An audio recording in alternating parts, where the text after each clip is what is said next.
जी बिल्कुल, supreme court of Pakistan में साबिक दौरे हुकूमत में और साबिक चीफ जस्टिस साकिब निसार की तरफ से दया मीर और भाषा डैम के लिए जो फ़ंड जमा करने की एक कैंपेन शुरू की गई थी, उसके हवाले से केस की समाअत हुई है और chief justice of Pakistan justice Umar Ata Bandial ने अहम रिमार्क्स दिए हैं और इसके जो दया मीर और भाषा डैम की तामीर के ऊपर अमल दरामद के ऊपर बातचीत की गई है। इसमें सेक्रेटरी पावर डिवीज़न जो है वो भी अदालत के सामने पेश हुए और साथ में वापडा की तरफ से भी हुकाम जो है वो अदालत के सामने पेश हुए और स्टेट बैंक ऑफ पाकिस्तान की तरफ से जो हुकाम है वो अदालत के सामने पेश हुए और स्टेट बैंक से अदालत ने पूछा कि जो फ़ंड जमा किए गए थे दया मीर और भाषा डैम के लिए उसका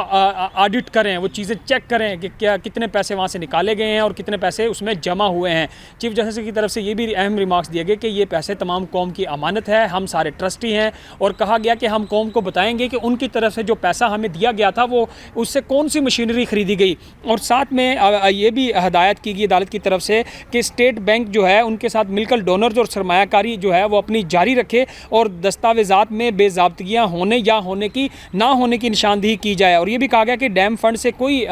स्टेट बैंक की तरफ से ये बताया गया अदालत को कि डैम फंड में इस वक्त 16 अरब रुपए से ज़ायद की रकम मौजूद है और इसमें किसी किस्म का कोई ख़र्चा नहीं हुआ, ना ही रकम इसमें से किसी किस्म की कोई निकाली गई है। और ये भी बताया गया चीज़ जस्टिस एजाजुल हसन ने रिमार्क्स दिए कि सरमायाकारी की तो उस वक्त फ़ंड 10 अरब थे, लेकिन अब जो है 17 अरब के करीब पहुंच चुके हैं, तो ये खुशाइंद चीज़ है। और चीफ जस्टिस की तरफ से भी ये कहा गया कि पहले जब फ़ंड कलेक्ट किए जा रहे थे तो उसके बाद अभी तक भी लोगों की तरफ से डैम फंड में पैसे जमा करवाए जा रहे हैं, ये भी एक खुशाइंद चीज़ है। चीफ जस्टिस ने कहा कि माली मुश्किलात हैं, हमें ऐसे इकदाम करने होंगे जिससे अखराजात कम हो, चैलेंजेस कौम को आते हैं, उनसे लड़ना पड़ता है, चीफ जस्टिस की तरफ से ये कहा गया। लेकिन जो वकील थे वापडा के साद रसूल, उन्होंने बताया कि इस वक्त वापडा के 240 अरब रुपए जो है वो अभी अदायगी करनी है। तो चीफ जस्टिस ने पूछा पावर डिवीज़न से कि वो वापडा को अदायगी क्यों नहीं कर रहे, तो उन्होंने बताया कि सेक्रेटरी पावर जो मौजूद थे उन्होंने बताया कि हमें बिजली की मद में वसूलियों पर 400 अरब रुपए का खसारे का सामना है और हमारा जो गर्दिशी कर्जा है वो 2 खरब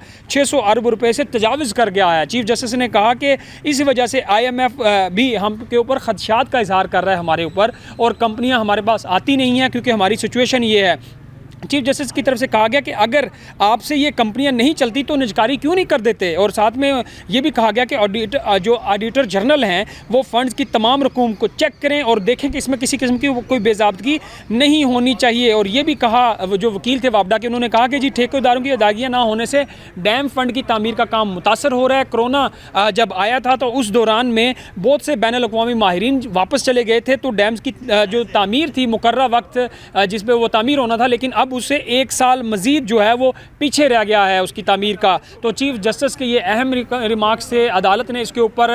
बड़े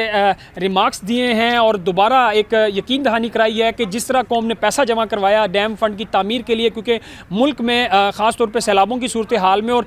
पानी की कमी की वजह से ये डैम फंड की तामीर ज़रूरी है, तो इस हवाले से आज केस की समाअत हुई है और इसको गैर मुइना मुद्दत के लिए मुलतवी कर दिया गया है।